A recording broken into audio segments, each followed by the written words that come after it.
A massive season for Penn State football is on the horizon. Massive expectations. One of the most important seasons in the James Franklin tenure, at least definitely in recent memory. So that means we got to answer tons of burning questions that surround this Nittany Lion team.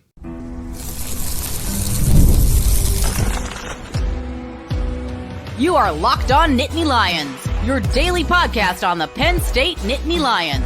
Part of the Locked On Podcast Network, your team every day. And you are locked on to Penn State football, and this is a special edition of Locked On Nittany Lions. As you can see, we are on the road here. My name is Zach Sako, and I am the host of the show, credentialed media member for both Penn State football and Penn State wrestling. Special guest, but allowing me the opportunity to be in the studio with him. That is Landon, former Penn State football player, host of his own college football show on YouTube, and you can follow him over on X, Twitter, for all of his takes on Penn State and college football, as we are talking about and answering the burning questions that surround this Penn State football team. Rapid fire debate style type of questions about James Franklin, national title or bust, Drew Allar, Jim Knowles, everything that you can expect going to be jam-packed into the show. Today's episode is brought to you by Gametime. Download the Gametime app, create an account, use code LOCKEDONCollege for $20 off your first purchase. Landon, I think what we need to start with here is this is a national championship team. This is absolutely a national championship team, but maybe you beg to differ.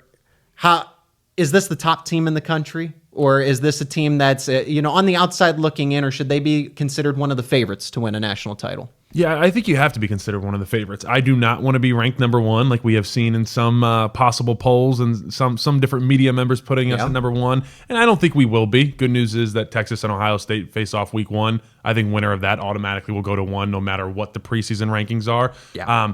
But coming this year, I think looking around, whatever the trolls want to say about James Franklin, we have the best coaching staff in all of college football. We have the best coordinator combo, and we have multiple position coaches that are number one in their position. I mean, Phil Troutwine is up there at the offensive line. Ty Howell is just continuously pumping out tight ends. I think Poindexter at safeties. Terry Smith at cornerbacks. Deion Barnes is young. Penn State's defensive line coach does not get enough credit for. People don't remember this. They got short-term memory. Abdul Carter wasn't a good pass rusher to start the year. That might be a little too far, but he was not close to what he was. And that in-season development partially goes to Abdul Carter being just a specimen. But Deion Barnes developed the crap out of that defensive line. Week after week, we had Amin Vanover stepping up in Boise State when Abdul Carter was out. We had Keziah Izzard stepping up after Alonzo Ford went down. I mean, it was constant guys on the defensive line just stepping up.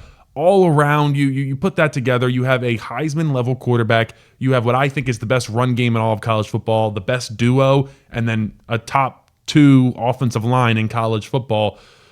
We're in a really good place, and obviously didn't even start to bring up the defense that I think is going to be really solid. Jim Knowles, obviously we got the best defensive coordinator in all of college football, $3.1 million per year. Hopefully that all pans out. I'm excited to see how it works out, and got a couple really big-time superstars on that defense as well, with Zane Durant, Deni Dennis Sutton, Zakee Wheatley, and hopefully Tony Rojas takes that next step too to join them in that superstar status. So you perfectly laid out all the pros, all the advantages that Penn State has. So what keeps them from winning? What keeps them from meeting these expectations? Because that is the expectation. And when I say national title or bust, it doesn't mean that the program gets overhauled if they don't win a national title by 2-3 touchdowns. That means that this is the best window of opportunity for James Franklin to achieve something that he hasn't had during his tenure. So if they don't, what would keep them from achieving these expectations? Well, injuries certainly would do that. You're going to look to wide receiver, linebacker, defensive tackle. And we're going to talk about and address what player would you have to, besides Drew, could not afford to be injured this season here. So I think that Drew Allar takes a step forward. You have the complementary parts that make this offense sustainable, efficient. I don't think they're going to be the vintage 2019 LSU offense, but I think this is a team that they were top 10 at points in time throughout the season last year and settled in that top 25 range as the season progressed. And then the defense should be top 15 as well. So I think if anything's going to hold this Penn State team back, realistically speaking, is that maybe Jim Knowles' defense is too complicated. maybe that they don't adjust to it, even though I think that isn't going to be as much of a burden as it was for Ohio State back when he did inherit a top 50 group. He's inheriting a top 10 defense. Or that Drew Allar doesn't take that step forward. And the offense, despite adding Trevor Pena, Kyron Hudson, Devontae Ross, these are realistic issues that they could face. And, feel free to add others or push back on those ones, but maybe the wide receivers don't take that step forward. That's what would keep them from winning a Big Ten title and a national championship are the first things that come to my mind. Yeah, I think the defense, when you look at it, and anytime you're in year one, it is obviously always a little bit difficult. But as you mentioned, when Jim Knowles came from Oklahoma State, this defense at Ohio State was not good. They weren't that good of a defense. That's why he came in. Yeah, exactly. And so that's why Ohio State fans naturally are saying, hey, it took 3 years to get really good. No, it just took your defense 3 years to get really good. So, really, any team, injuries, yes. And I think, we're really susceptible to a couple places at safety, at defensive line, across the board. If we get injuries at either of those positions, that would be a little worrisome. Specifically, Zane Durant, Zakee Wheatley, or Denai Dennis Sutton. If you lose any one of those three, knock on wood, you are in a world of hurt. Yeah. Now, I think offense as a whole, I'm not as worried. I think no matter what, we will find a way, and the run game is going to be successful. Whenever you have an offensive line that is just that good, it's going to be successful. So I think the biggest thing would be, once again, the passing game just doesn't get where it needs to get. And I think it would almost have to be just as bad as last year, which I don't know if that's actually possible, with completely overhauling everything. I guess obviously the kind of the departure of Tyler Warren, but I think we do a couple things. I think even putting those three wide receivers aside, and I am really excited about Trevor Pena, and I think Ross is also really going to stretch the field, but I think Nick Singleton is going to have an increased role in the receiving game. And I think that was something that was underrated, that really took a big leap forward last year, and now I think it's going to be even more so in 2025. And Kotelnicki knows that.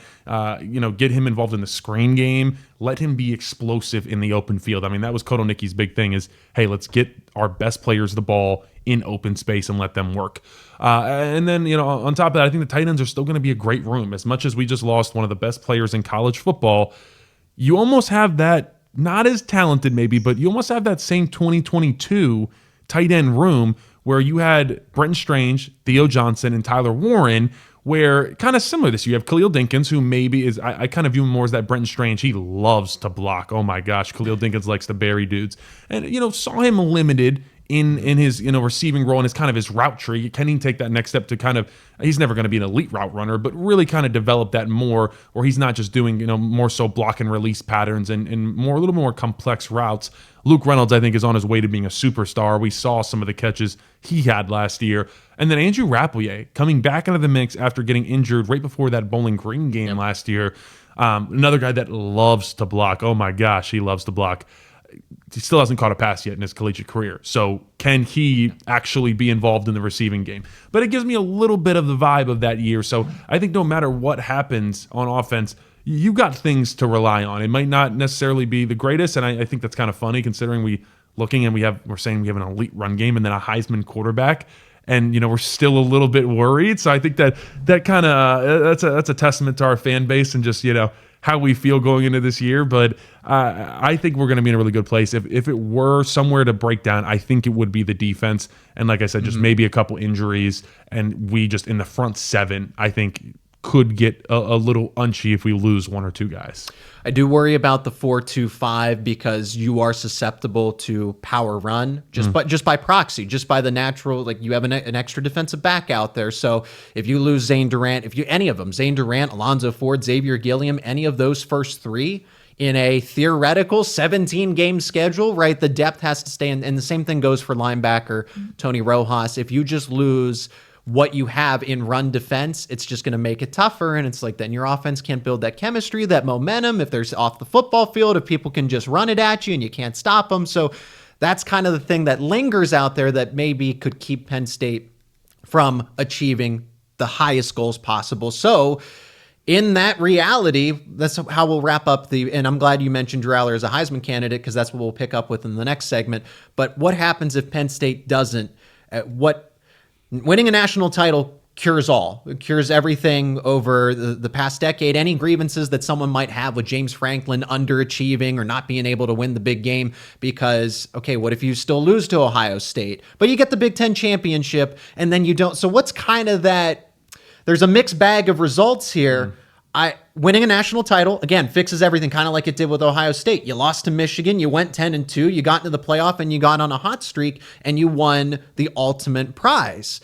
But if they don't beat Ohio State, if they don't win a Big Ten title, if you win the national title, that excuses that. But if you don't do any of the three, and if you get knocked out early in the playoff, people are really going to be scratching their heads and shrugging their shoulders and saying, that's why I say this is natty or bust, because then this is it. You take a step back in 2026, you don't have this kind of window of opportunity again with all the NFL talent that you retained.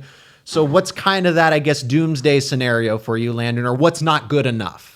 Yeah, I'm natty or bust right there with you. I think at least make it to the national championship. Whether you win or lose, I think that would bare minimum. Yeah, bare minimum. That's a bare minimum. Yeah, just because of where we are sitting right now, and that's the main point for me. 2026 is going to be a big step backwards. I think it'll be even a bigger step backwards. In comparison. They'll be good. It will still be good. We're Penn State. But I think you look around and you were losing virtually all of your superstars, which happens a lot of years. But a lot of time, look at this year, we returned a lot of them. We really only lost Tyler Warren and Abdul Carter. I mean, you lost Kobe King too. But for the most part, we didn't lose everything.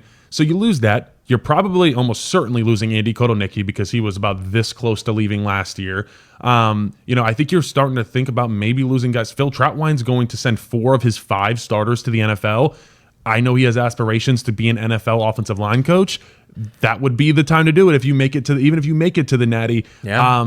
You look around, Anthony Poindexter has been someone that's linked to not only defensive coordinator jobs, but head coaching jobs. Yep. I think he could head out soon. I think Deion Barnes that maybe at some point gets a lucrative job. Like it's the natural attrition of college football. This isn't just subjective to Penn State. It is. So I think for me, 2026, obviously you have a new quarterback in Grunkemeyer, Smolik, whoever ends up taking over, maybe a transfer. Penn State's still one of, I think they are the only Big Ten team to not bring in a transfer quarterback at all. Yep. Not only like backup starter, nothing. So maybe we do that next year. But overall, there is a slight step back. So for me, if you don't go to the national championship, it feels like a waste because what did all these guys come back for if we were to lose, maybe beat Oregon, lose to Ohio State, and then lose in round 1 or round 2? What if they beat Ohio State, win a Big Ten title, and then either lose in the college semifinals again or even before that? I don't think it would do enough because I don't think anybody really cares that much about conference. You check those other boxes. I'm just saying. I'm not okay with that either. It's really get to the national championship. I do agree. At least if you're James Franklin and you can beat, let's just say, but it's almost like if you were to even if you go like undefeated and you also win the Big Ten championship, you're probably the 1 seed. And then if you don't make it to the Natty, it's almost more of a letdown. But I mean, yeah, it would help at least James Franklin a little bit. I feel like to get over that hump and get a win in Columbus. I just think for his just the trolls online, it would just help a lot if we can finally get that win in Columbus. But if it means, and honestly, if we beat Oregon, barring any like crazy losses for Ohio State, I think we're probably going to face Ohio State a second time is how it's looking. Unless Illinois only plays. I know Illinois is thought to be kind of the Indiana of last year, but there's a good shot we play Ohio State twice this year.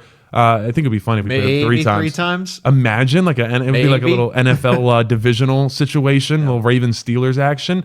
Yeah, I think that'd be fun. That'd be interesting to see a college football team have to play 3 times. But to answer your question, I am natty or bust. If we do not get it done this year, when? Yep.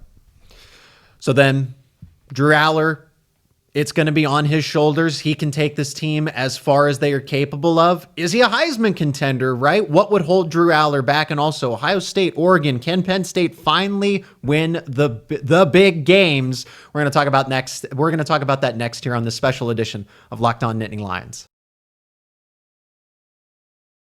And today's episode is brought to you by Gametime. You got to download the Gametime app because buying tickets to your favorite events should not be stressful. Have you ever decided at the last minute to head to a ball game with family or friends? Maybe it's game day and you suddenly realize you want to be in the stands. That's exactly where Gametime comes in. It's the easiest way to grab last minute tickets without the stress. And with that money that you save on tickets, you can spend that now on food, drinks, merch, even invite a bigger group of friends to come with you to join you, a part of the fun. Gametime makes it all possible. Gametime makes buying tickets fast and simple. And get this, prices on the app will actually drop closer as you get to first pitch or the time of the event. They've got incredible last-minute deals, clear seat views, and the lowest price guarantee that takes the worry out of buying. And you can get Penn State football tickets over on Gametime. And one of the better features is seeing that point of view from your seats ahead of time. So if you've never been to Beaver Stadium, you can see what that point of view would look like before you buy those tickets. Take the guesswork out of buying tickets with Gametime. Download the Gametime app, create an account. Use code LOCKEDONCollege for $20 off your first purchase. Terms apply. Again, create an account. Redeem code LOCKEDONCOLLEGE for $20 off. Download the Gametime app today. Last minute tickets, lowest price guaranteed.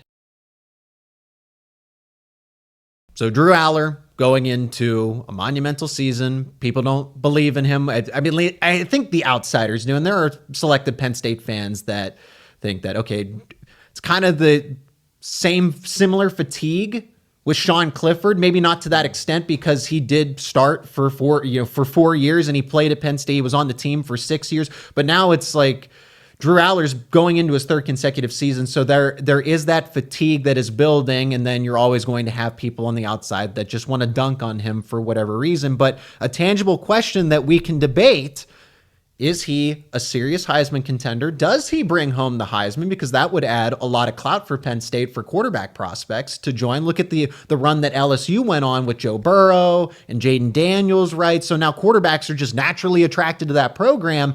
Drew Allar winning a Heisman, being a number 1 overall pick, would have that same kind of domino effect. I don't think he's a Heisman candidate, though. I mean, he's a Heisman candidate, but he's not a contender because of the way this offense is. You didn't bring back both superstar running backs by accident. This is a team that's going to run the football 600 plus times. We're talking about potentially 3 running back sets more often than not. So that's why I think the volume isn't going to play in Allar's favor. When I look back at, okay, what did Joe Burrow do? What did some of the other better quarterbacks? And he's not a true dual threat, so he's not going to have those additional stats to, is he a great quarterback? Is he one of the best in college football? Absolutely, but I can't make the case that it is safe to say that he'll even be invited to that final Heisman ceremony just because of the way this offense is set up. Yeah, that's what I was going to say. If he can even just get invited, I think that would be great for him. But like you said, he's not going to have the numbers that Garrett Nussmeier at LSU, that Cade Klubnik at Clemson's going to have. It's just not going to be the same. Yeah. We're not going to throw it that much. And mainly, that would be my favorite, obviously, is Cade Klubnik, because he has a plethora of wide receivers, and they're going to sling it in. And he's a true dual threat. And yeah, he can take off exactly. So you're right. We're going to run the ball.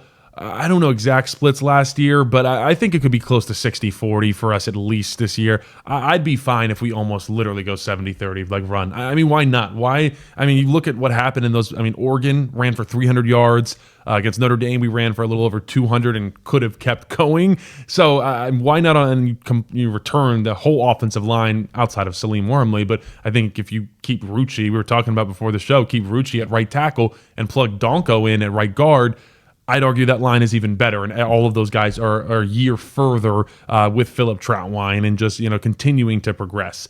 So no, I don't think Drew Allar will really be in the Heisman conversation this year just because lack of stats. But I do believe he could have a Heisman caliber season without the eye popping stats that Cade Klubnik or those other guys are going to have. I mean, efficiency doesn't win you the Heisman.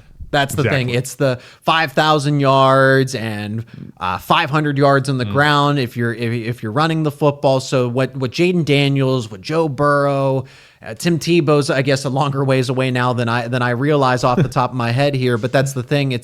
There's just so much. There's a diversity of weapons in this offense that everybody's going to get a piece of the pie. Allar's going to have a big day. Singleton's going to have a big day. Allen's going to have a big day. And then you have Quentin Martin and you have Corey Smith that are going to balance out some of those carries. And you don't have Bo Pribula, but it's the volume. And that's why Tyler Warren got voted into the Heisman, into the top 10 candidates, because of the volume that he have. If you gave Penn State's offense another reliable weapon, one, that would have gotten them to a national championship. But two, it also wouldn't have given Tyler Warren as much credibility because of how much Penn State fed him the football just by proxy of he was so good, but There wasn't really anybody else to kind of take those reps away from him. And now when you have Trevor Pena, Kyron Hudson, Luke Reynolds, Andrew Rapley, all the people that you mentioned, Khalil Dinkins can catch passes too. All of that's going to be so balanced. And I know that plays into Allar, but the amount of times that he's going to hand the football off kind of takes away from that too. So does he take that step forward though? That's kind of that next burning question is what does that look like? Is it a higher completion percentage, more passing yards, fewer interceptions? What signals to us that says that Allar has taken that big step forward that puts him closer to that number 1 overall pick status? And I think it's just don't make the detrimental mistake. He did that against Notre Dame. To an extent, he did that in the Big Ten championship against Oregon. But most of the time, one of Allar's best skill sets is the fact that he doesn't make those big mistakes. But when you do that against those kind of elite opponents, it's going to be glaring and it's going to cost you more. So you can get away with it against some teams, but not Oregon, Ohio State, which we are going to get to in just a moment. Yeah, that was the one time in his career, and it was almost like you're fine passing it there because Drew Allar would never make that type of mistake because he never has, and he did it. Yeah. We're going hot takes here. I want him to have more interceptions. That's my take. I really don't. Like, he had 8 last year. He had 2 the year before that. I want him to have around 6 to 8. He can be right there.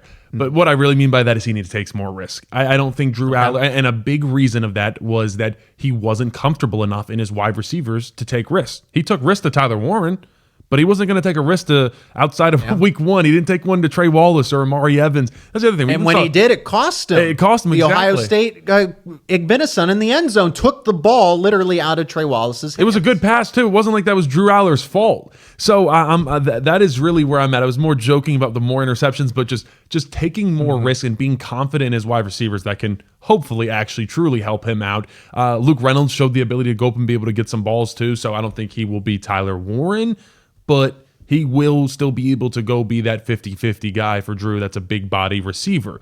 So that's my next step for Drew, is still be that guy that takes care of the football, has a great touchdown to interception ratio, but take a couple more risks. And obviously not dumb risks, but those 50-50 balls, those back shoulder fades, go for it. As long as you have that trust built with your wide receivers and you feel like you're able to count on them, let's go for it. This is half win total, half. It's really about Ohio State and Oregon because that does make or break the win total. If you think that James Franklin can't win the big game, you're probably better suited to take the under and make that wager at 10.5 for them to go 10-2 because Penn State is the perennial team that just can't beat a team that is better than them. But here's the thing though. Penn State's going to be favored in at least 11 of these games, all things considered with what they have on paper, right? But at least right now at this point in time, Ohio State's the only team that they're an underdog to, and that's because that one's in Columbus. And honestly, that's really the main reason why, because that is a road game, and Ohio State is still a top 5 caliber team. So does Penn State do it? Do they win? Here's the thing about Penn State, though. They win all the games that they're favored in, other than that 9 overtime debacle against Illinois. Penn State has won every single game that it's favored in. So if you're going off of that, this team is 11-1 at a minimum. So all things considered, Drew Allar's healthy. The team, for the most part, stays intact. You're going to have bumps and bruises. I know that a star player is going to be missing in key games here and there, but I think Penn State can win enough games if you are missing, say, Dennis Sutton's out for 2 to 4 weeks kind of thing. I think you can win that game against Oregon. It gets a little dicier against Ohio State, but I do think they win against the game against Oregon.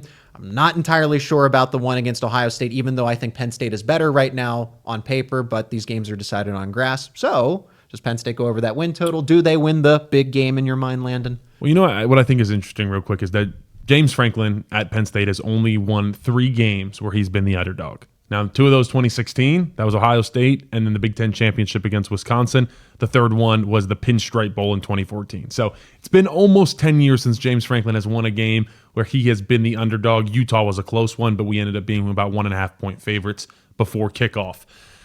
I think it's possible that he might beat both of them and be the favorite in each game, though, too. So we're going to be favorites against Oregon. Barring anything crazy, we will be the favorites. Ohio State, if they do drop it against Texas and we beat Oregon, well, even in Columbus, I think we're probably favorites. I mean, depending on how they play the next 8 weeks leading up to our game. But if they lose to Texas and we beat Oregon, that could be a top 5 matchup, we're probably going to be favored in that game. Can James Franklin, the biggest thing, it doesn't really matter if we're favored or not in Ohio State. We just want to win. The fans want to see James Franklin win in Columbus. I think the last head coach to win in Columbus, Tom Bradley. I don't know. I literally think it might have been when he was filling in for Joe. So, it's big this year. I think these are the biggest games of James Franklin's career. We say it every year because it is every year, but this is finally where he really is the favorite. He has the Heisman quarterback. He has the elite run game. He has the best coordinators. There's really no excuse not to get it done. And now those other teams are the teams that don't have a proven quarterback. Ohio State does not have a good defensive line. Relatively good, but not what they've had in years past. So for me, I think he gets over that hump? Absolutely, against Oregon. Ohio State, really just comes down to the game plan. It's 50-50. It's so up in the air. Yeah. I think it kind of depends on how Drew Allar plays that day. Can the wide receivers actually get going? I think they know what they're going to do. We know what they're going to do. They're going to try to not let us run. And that was the one game we really could not run in, was Ohio State. We had some troubles against them at home. So obviously, like I said, defensive line is not nearly as good, so maybe we are able to kind of bully them there a little bit more. But because they're only going 3 down linemen, and they're going to have 3 linebackers, and one of them's kind of going to be in like an overhang situation with Sonny Styles and a couple of those linebackers. So maybe we can go in and bully them in the run game, and maybe it's not as much on Drew Allar, but it's been so long, I'm hard-pressed to give you a yes sitting here and still in July and say that I think we're going to go into Columbus and get that victory, even with a young quarterback, Julian Sand, for Ohio State that's unproven. Every time Ohio State has an unproven quarterback, it seems like they prove themselves pretty dang quickly, Zach. So it's easy to do that when you have Jeremiah Smith. One more Drew Allar related question. It actually doesn't involve him. It involves the backups. And we're going to talk about potential breakout players and which teams would give Penn State the most fits outside of the Big Ten. That is all coming up next here on Locked On Nittany Lions.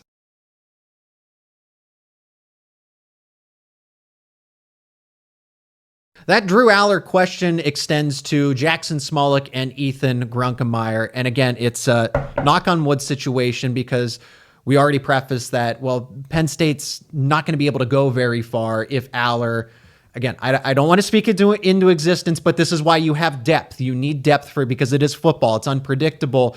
And the question is, how far can Penn State go without Drew Allar? Are they able to make it through the season? Say he does miss 4 to 6 weeks or something like that. Again, don't like this hypothetical, but it's talking about the confidence in either of Jackson Smolik or Ethan Grunkemeyer. Can they come in and win games against teams that, oh yeah, Penn State should be able to dominate them? But then it's a tough UCLA trip. It's not ideal to face Indiana and Nebraska with what they could be towards the end of the season. Those are some wild card teams that could give any teams fits, let alone Penn State.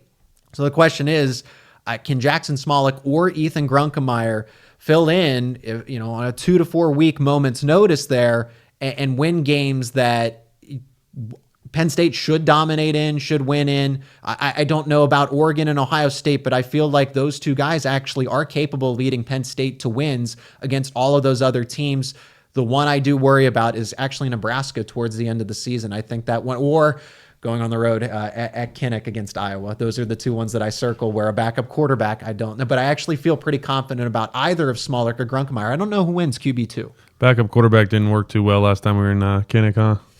That's why I bring it up. That's why I bring it up. It's a good point. I know. I think my short answer, yes. I think it would really depend, and that's why I think it's important to get both of them reps early in the year. Yeah. It would kind of depend on confidence. I think they both have the ability where they are good enough passers where we would run the ball like 75% of the time, but they would still be able to get the ball out and kotelnicki design, some guys open, and they would be serviceable enough. Now, I guess where I'd struggle is, we were talking about Iowa, if we're in a point where neither of them has really played, and then, you're looking at it and it's like they come out and they're basically shaking in their boots. Because Bo Prabula came in cold as ice against Wisconsin And that was honestly, I know Jalen Reed got the interception, but Bo Pribula comes in and Wisconsin really didn't have an answer. It feels like Penn State actually had a wave of momentum that they had more so with Pribula as opposed to Allar in that game specifically. So that's again, if Allar, is taken out at halftime, can you trust Smolik or Ethan Grunkemeyer to come in cleanup duty or as a reliever type of role and win that game that a la Wisconsin, or again, realistically speaking for this season, Iowa? That's going to be the big one. And I say they can. I say they can. We didn't really know much about Roberson at that time. We know more about Smolik. We know more about Grunkemeyer, and they are so close, which is why I can't definitively say he's winning QB2. Yeah, and I think what's interesting is that we're going to have a QB battle that's probably going to be decided by that bye week in week 4.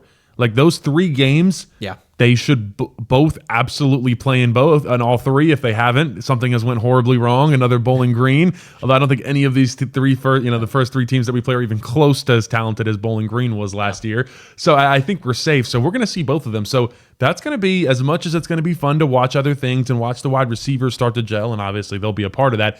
That's going to be the number one thing to watch for me in these first 3 games is the QB2 battle, which inherently is really QB1 for 2026. Yes. So I think that is the go-to matchup to look out for as far as Penn State roster battles in these first 3 weeks. I'll take Grunkemeyer just because I think he is just a more talented passer. I think Jackson Smolik showed a lot in that spring game. He was the better QB. He was the better QB. He was fun to watch. So like I said, I think Grunk is a more talented passer, but sometimes if you're just that dude and Jackson Smolik rocking the 14, maybe he'll just be Sean Clifford and just maybe not the most talented guy, but just have the most heart, and maybe he'll out-heart Ethan Grunkemeyer. And so, I mean, Trace McSorley was that way too. It's just you sometimes can't teach that it factor, and I see it in both of them. So it's very close. The margin of error between the two of them, it's that battle is going to go on until next spring, right? For Penn State's situation. All right, let's talk about some breakout players or somebody that is maybe being underrated in this situation. So Kyron Hudson necessarily wouldn't be a breakout player or a sleeper, but maybe he's someone that is underrated in your mind. So 1 or 2 on offense, 1 or 2 on defense. I really like Devontae Ross, and I know that he was dealing with some bumps and bruises coming out of spring football camp here, but it sounds like he's going to be good to go to start the season and everything. So Ross, everyone's going to look to Tyseer Denmark since he was generating buzz. Maybe it's a Kobe Howard, but somebody that's just underrated that's going to play a bigger role than expectations. It's going to be 2 players in the passing game. I will go with Devontae Ross and Luke Reynolds on offense. I think I've just kind of quietly heard, hey, from other people that follow this team closely, it's just like, man, Luke Reynolds is closer to Tyler Warren than he is further away in terms of receiving ability. So that gives me a lot of optimism there for the second-year tight end. I'll go receiving game to start too. I think Kobe Howard, obviously real young guy. I don't think he will get a ton of burn right away. I mean, he will play because those games we're going to get a lot of people in those first 3 games. But I think he's someone that could eke in towards the end of the season and just a shifty playmaker. Get him the ball in space. He's fun to watch. So keep an eye on Kobe Howard. For me, I'll go Quentin Martin Jr. And I think mainly because the running back 3 role, and you talked about it, they're going to get so much more burn this year just because those extra carries after Nick Singleton and Katron Allen, that went right to Tyler Warren and Bo Pribula last year. Well, it was about 60 carries that they got combined. That is out the window. Those 60 carries now get to go to RB3, and that's most likely Quentin Martin Jr. I mean, there's going to be competition between Corey Smith, Quentin Martin Jr., and then obviously Cam Wallace was going to be RB3 last year. So there's competition there, but Quentin Martin Jr. is just so versatile. Andy Kotelnicki loves his trick plays, his gadget plays, and I think Quentin Martin Jr. could be a big piece of that. Defensive side, I mean, I think there's a lot of players on this team that are severely underrated. Zariah Fisher being a starting defensive end and forming one of the better tandems between him and Dennis Sutton in all of college football. Not only just the Big Ten, but I don't think Zane Durant gets enough credit. I don't think Alonzo Ford gets enough credit. But if we're talking about, since those guys are going to be perennial starters, at least at a minimum what they're giving you. I'm just saying these guys are severely underrated. And Tony Rojas, that extends to him too. But somebody that's in more of a breakout category, Xavier Gilliam. I mean, James Franklin doesn't accidentally name a player and bring him up unprovoked if he wasn't impressing, if he wasn't truly generating buzz within Penn State football. So I would say him, and then going cornerback across from A.J. Harris. AC Collins, Davian Collins, or Elliott Washington. I don't think you go wrong. That's another battle that's just not going to be decided. And Penn State always likes to have those co-starters at cornerback, aside from Joey Porter Jr. or Kalen King. There's always a 2A, 2B. Can't go wrong with either of them. I like Collins and or Washington to just step up and be a serious playmaker within the defense. Yeah, both freakishly athletic, I'd say. And Davian Collins is, I'm hearing sub 4.3 from NFL scouts at that too. So yeah, he's got some speed to him. Excited to see that position battle shake out. I'll go number one. I'll go Zion Tracy playing that nickel cornerback role. I think that Jim Knowles is going to find a way to scheme him in. I think we will miss Jalen Reed to an extent just because of what Jalen Reed really did in the pass rush game when he was sent on blitzes. He was nothing short of spectacular when going against an offensive tackle or even a running back. It felt like he was always in the backfield, and having him around the line of scrimmage was awesome. So I think Zion Tracy and Johnny Dixon led all cornerbacks in sacks for a little while. So maybe Zion Tracy can kind of take over that role a little bit, but excited to see where he gets moved around. And I thought he was playing pretty good ball towards the end of the season when he was getting some looks at that nickel safety, cornerback position. My other one, man, that one's hard. It's kind of a cop-out to say. I'll say Alonzo Ford's going to have a great season. You know what? I'll go Jalen Harvey. Really throws his hat in there. He has to. Has to. At defensive end. And I think I'll say he's going to end up being like the third guy. I mean, obviously you run 4 defensive ends, but I think he'll be no-brainer, that third guy, and almost pushing Zariah Fisher for some playing time. That is my prediction for that defense. Malachi Williams, I don't think is far off either. So people could, if you pick him as a breakout sleeper player, absolutely, you're justified to do that. All right, last one briefly here to wrap things up. The team outside of the Big Ten, and honestly, even Ohio State falls in this category too, that Penn State, maybe wants to avoid in the playoff, or just going to give the largest challenge at the end of the day if they happen to meet them. I think the obvious one is Texas. I think Texas is a perennial contender, and then all the additions they made in the transfer portal. And then there's Clemson. Clemson returns the most production from last season. So they have all the similar things that Penn State has. Returning veteran quarterback, that offensive that consistency, that continuity. They have a few better pass catchers in their offense that I wish Penn State would, happen to have. They have a really good, Jeremiah Smith's number one. They have a superstar wide receiver at Clemson that Cade Klubnik's going to love having in this offense going forward in Bryant Westco. So just remember that name. But defensively, they have all the same things. So I'm thinking it's Penn State, Texas, and Clemson as those 3 teams that have the best chance at a national title, meaning that in Penn State's case, and Georgia's kind of there too, but I think those 2 in particular, Clemson and Texas, are the ones that, it's going to be great for TV, but if you're Penn State, that's going to be your toughest challenge. Yeah, I think everybody was excited to see Notre Dame, Penn State last year. I would be really excited to see Clemson, Penn State. I would love, we'll face Tom Allen again. There would be the battle of Cade Klubnik and Drew Allar. There'd be the talks of Dabo Swinney versus James Franklin. There's a lot of storylines there that I could think I just could be really exciting. So I would love to see Clemson. I think, like you said, I think you hit the nail on the head there. Clemson and Texas probably the toughest. It'd be fun. And who's to say if we meet Ohio State in the Big Ten championship or not? But to play one team 3 times in 1 year, I would just have fun watching these coordinators go at it with Matt Patricia, and then obviously Brian Kelly's still at Ohio State, right? Brian Hartline. Oh, that's right. Brian Hartline went up. That's right, because I was like, wait, they got rid of him. That's why Hartline. That's going to be I think Penn State's in a better spot than what Ohio State is. He's a damn good wide receiver coach, but yeah, I don't know. Hasn't proven himself as yet a play caller. As a play caller, that's going to be interesting. Too many calls to Jeremiah Smith, maybe. Who knows? I would love to see us see Ohio State, and then more than anything else, looking at Notre Dame's schedule. They do have a couple tough trips around. I think they an at Arkansas could be a little rough early in the season. Obviously open up with Miami. Outside of that, they play an ACC schedule, which, it is pretty easy. They don't have a cupcake game, though. That's a good point. That is a good point. They have to be on their game every week. I do agree with that. But, I think they're going to make it to the playoffs just fine. If we could get back at Notre Dame, my God, that would be so sweet. Along just on the path of a national championship, imagine just like a Notre Dame, Ohio State, just trail of just blood we're leaving behind. That would make me more happy than anything else there is out there. But yeah, I think Notre Dame can be good this year. I think one of the better offensive lines. I think they If you want to say Jeremiah Love could be the best running back in college football, if you want to put that up there, I'd be, okay floating that round. I think I got Nick Singleton. Always that's my guy, but I'd be okay with you saying that. And then just another, just this really solid defense. So, there's some good teams out there, but I would be most afraid, I think, of Clemson.